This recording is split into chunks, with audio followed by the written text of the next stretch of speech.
Hola. Hi. Welcome To the Hot Mess. Mountain Mamas.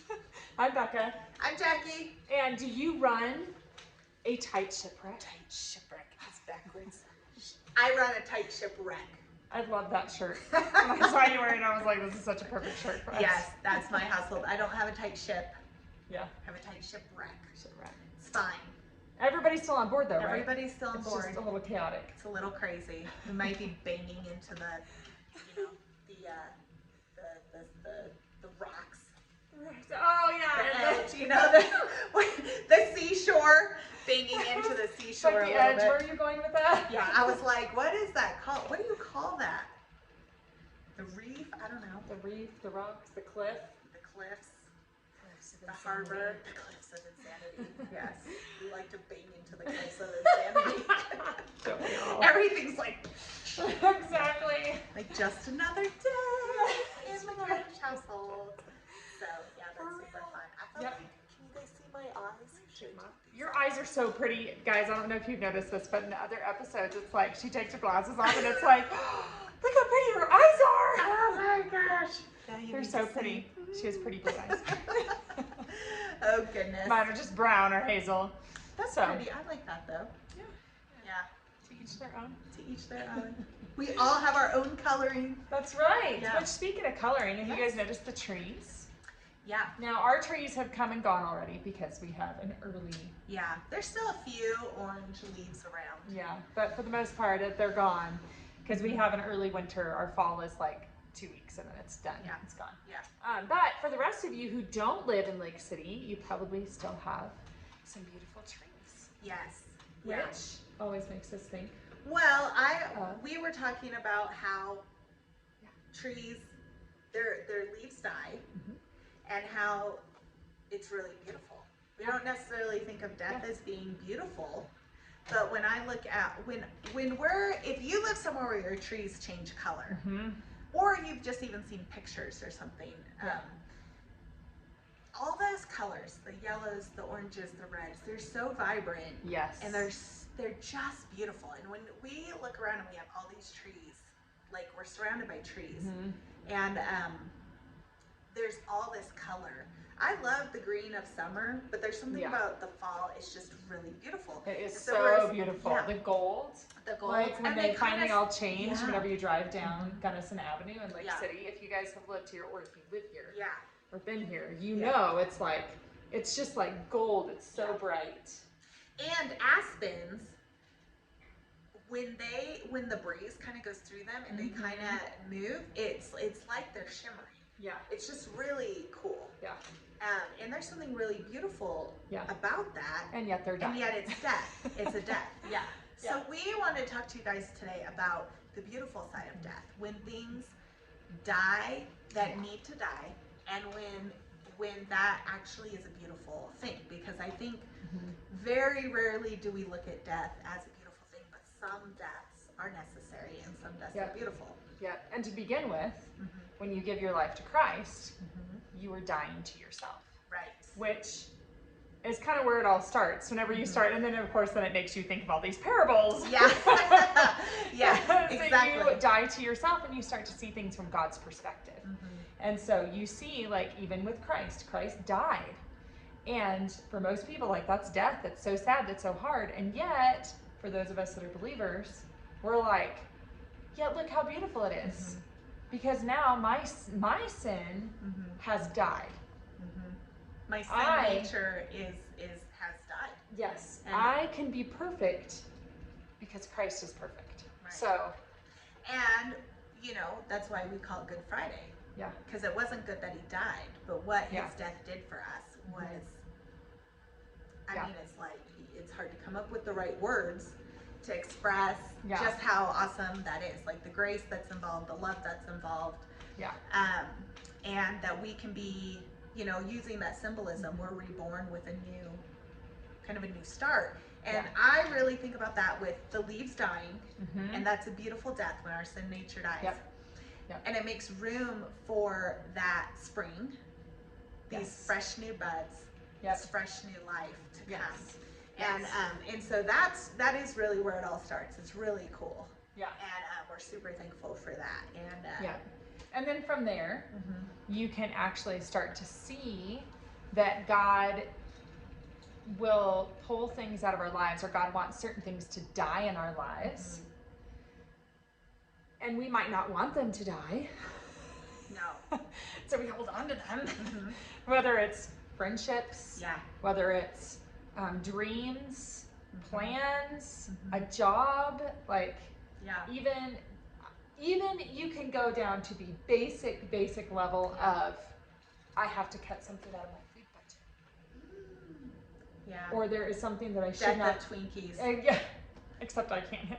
I can't either. We've already talked about that. Death to the ding dongs. Exactly. Ding dong death. Death. No, we have had that's ding dong fine. death. I can die. We have experienced ding dong death. Because we don't eat them anymore. They're gone. That's true. There was a time in my life where I could and did eat ding dongs. Wow, that's amazing. Did you ever eat ding dongs? No. Okay, Twinkies? so we'd go to the second day bread store growing up.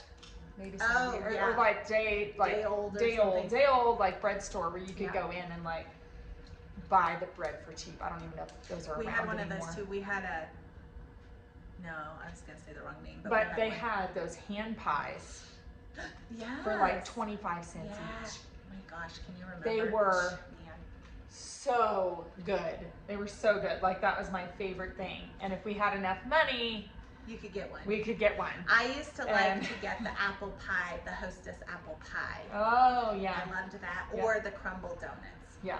I think it was Hostess. That was the name I was trying to think of. It was like a day old Hostess. Yep. It wasn't really day old, but it was like the ones that were defective. Kind of like or past expiration, but technically they really the passed by Best Buy or something. Yeah, it's a Best Buy. And so all the stores can't sell. would like get rid of those, but they would send them to this one shop that sold all of the older. Yeah.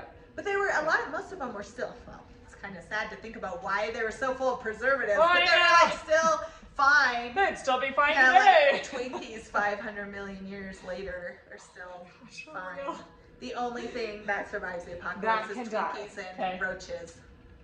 Yeah. They'll live together. They'll live together. The roaches will be like, food for life.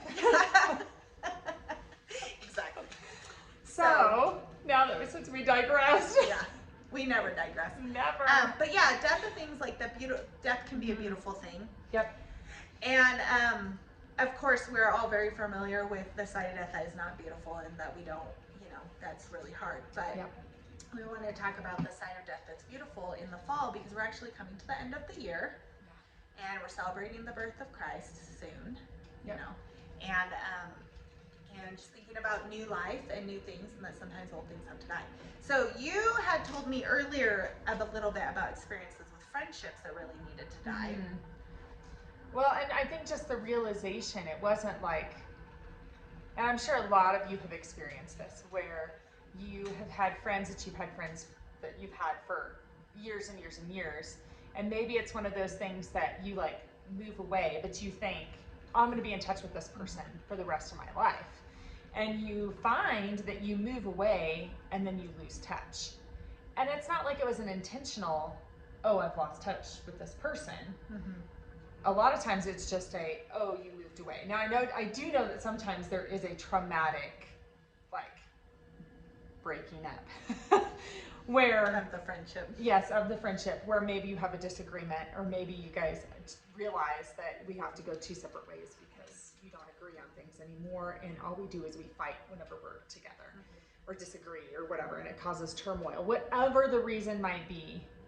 Or maybe you realize this person is kind of toxic for me because they are the way that they treat me, or the way that they talk or communicate. Like I've heard from other people that they've had friends where they come away from that friend feeling like more discouraged, more weighed down, and they might come in and try and encourage them, but it's like that friend just shuts them down, and it's just constant beating down. And so then they're like, well, how do I, that's like a whole other topic. How do you let down a friend and be like, listen, We can't do this anymore.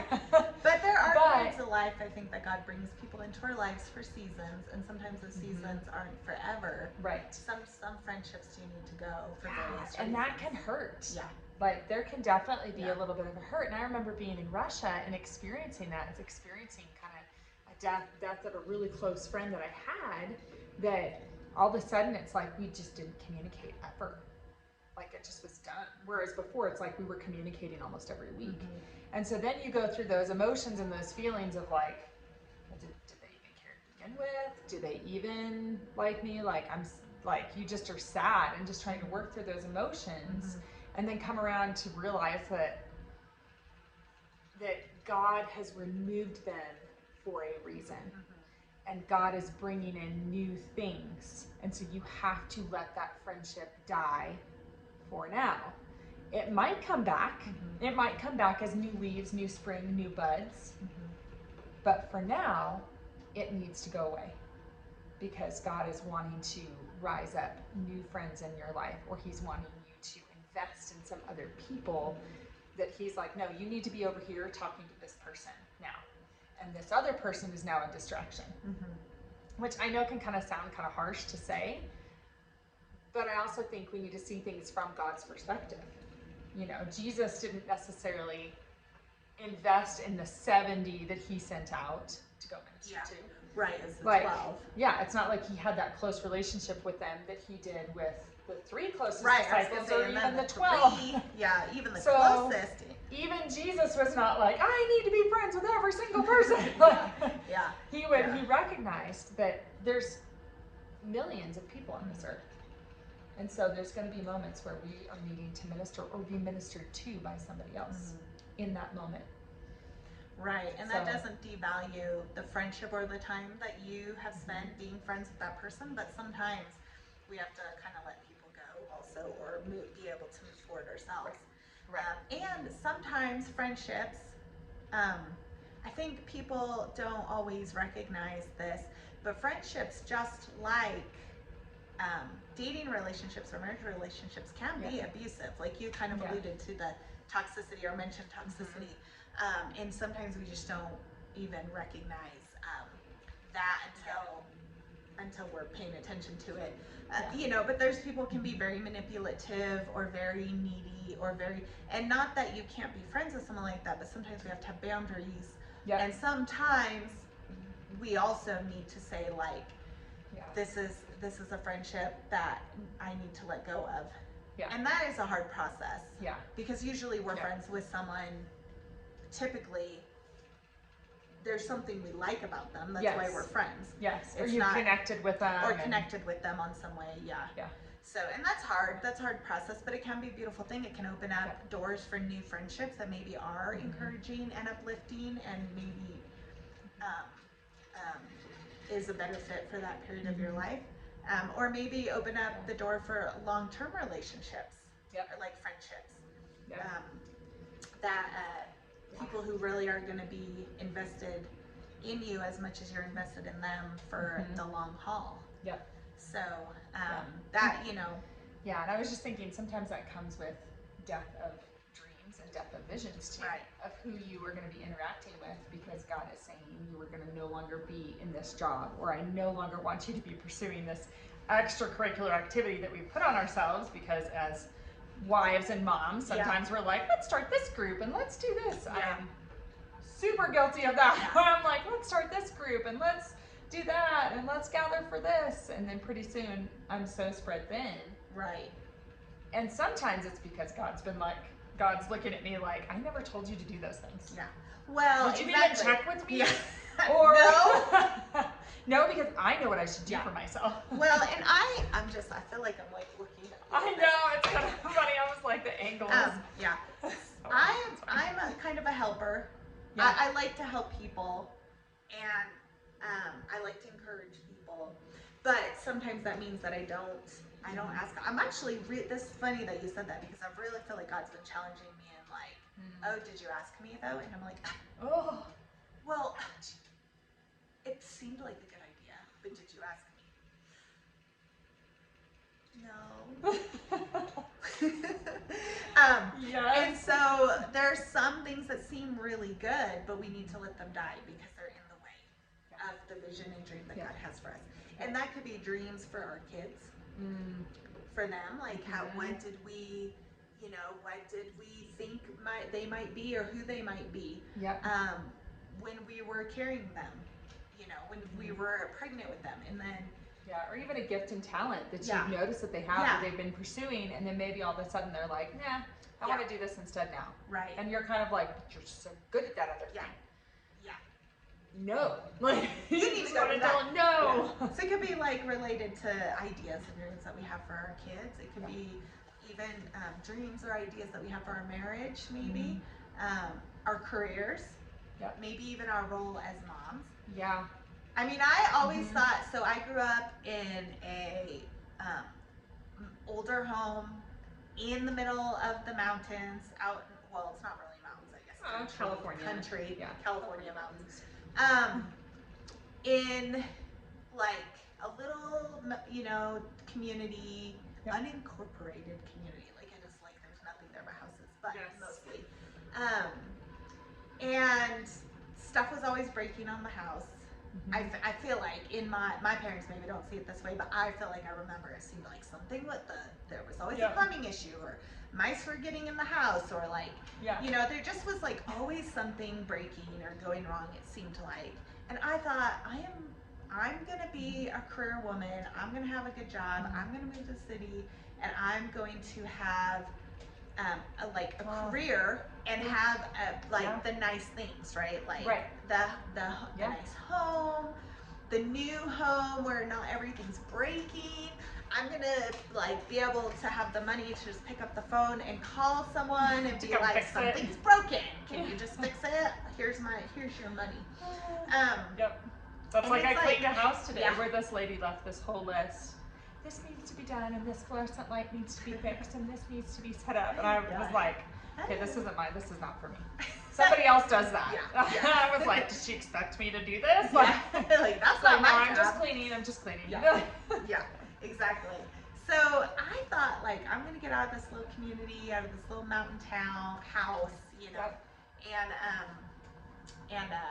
I'm in a kind of an older house where things break in the middle of the mountains, even more mountainous by a long shot. Way more.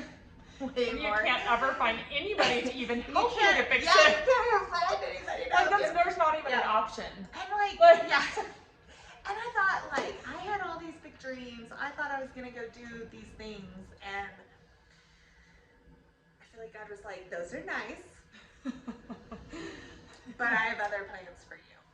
And so just letting that go feels a little bit like a death sometimes. But so what have you seen from that?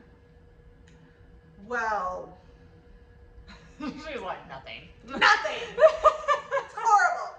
No, it's really interesting because, we actually had moved away for a year, got the dream house, lived in the city.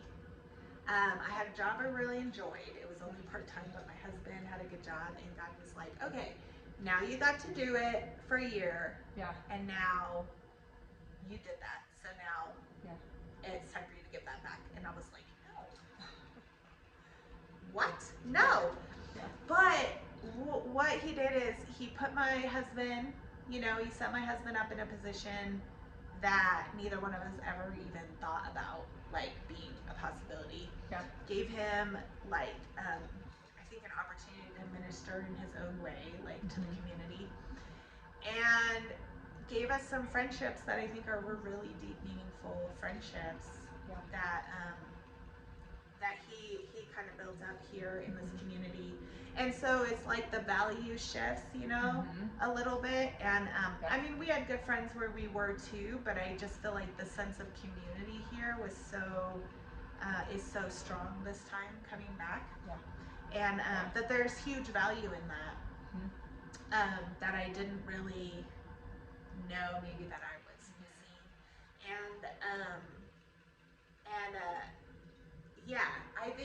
I think there's just other benefits that we didn't really see. So I still have the old house, the little house, and one week we're going to talk about, small living Small and living, organizing and decluttering. Beginning of next year. Yes, We'll delve into right. But we, we have kind of a small space, and sometimes it's like, oh my gosh, what happened to my dream for the big new house? That. Yeah, you're like, wait a second. But it's like there's more value in other things, and I look at what God has done, and I'm like, wow, like that's really cool, actually. Yeah. And now my husband's the sheriff. Your husband is the undersheriff, and that's something I was like, what? If someone had asked us 4 years ago. Yeah, when we left for Russia, it was kind of the first time I ever met Jackie. And that made me kind of sad because I was like, oh, there's this new girl in town. I was like, I like her a lot. But I was like, but I'm moving to Russia. Yeah, I know. Well, and Becca totally came to my rescue, like, before you guys left, because I'm like, I've got to unpack this house, I've got to clean it. And you came and helped take babies for a little bit. And I was like, we could be friends. Oh, because that's right. Yeah. And then we weren't because you left. Yeah. So it is kind of cool to see the full circle. Yeah. And how now we're doing a podcast together.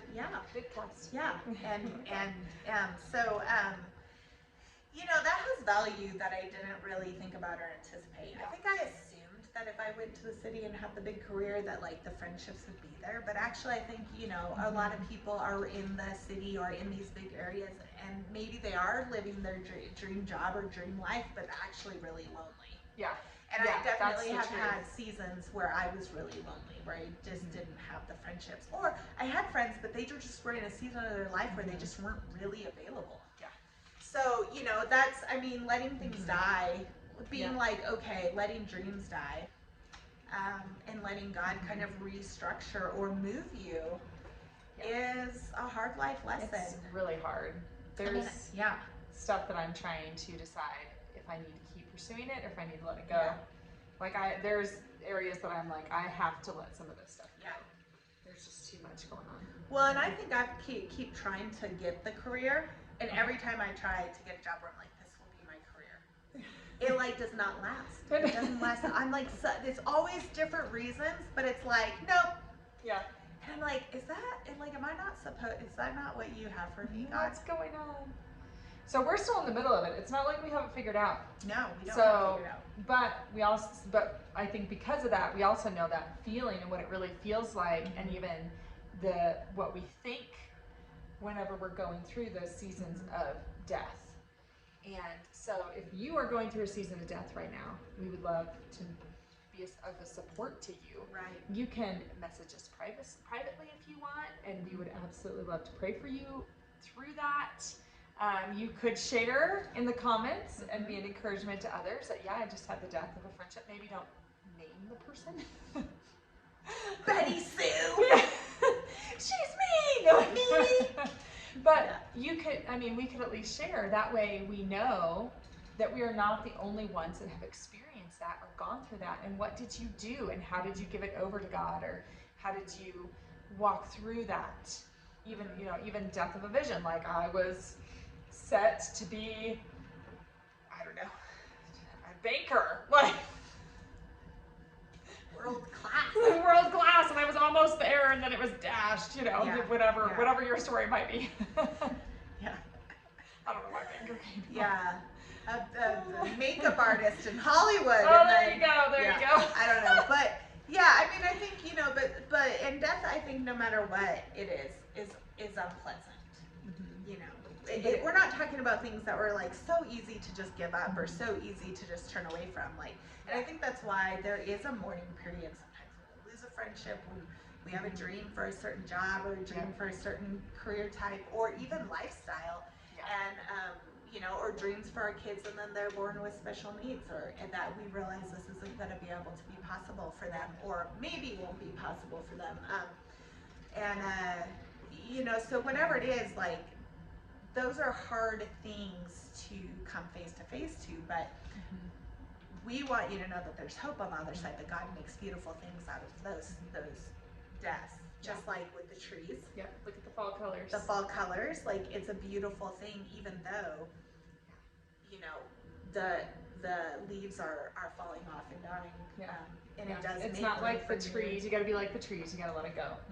It's not like those trees are on the hillside clinging to their pretty leaves. Like, yeah, they're like, no, give me some tape. You need to tape it on. Yeah, the trees just let it go. Like they fall off when it's time to fall off, and they let them go. And I think there's a lesson in that because it makes room for new buds, new growth, new leaves. Yeah. And that's pretty cool. So be like a tree. Be like a tree. Yeah. Anyway, comment, share, subscribe, and please share with us your guys' life. We would love to hear from you. Yeah, it'd be awesome. Yeah. You can find Jackie at Jackie Cambish on Instagram and really Facebook, but Facebook is like Jackie Cambish Micro Blog, Faith and Family Micro Blog. Yeah. But if you search the name, she's gonna pop up. Yeah. So, yeah. And I'm at Becca Maria EOs. Do you know your middle name? Oh, I know. Well, because another lady I work with, she's now going by Donna Marie for all of her platform stuff. So that's why it just fell out. So anyway, so Becca Maria EO. Yeah. That's where you can find me on. Awesome. See you next time.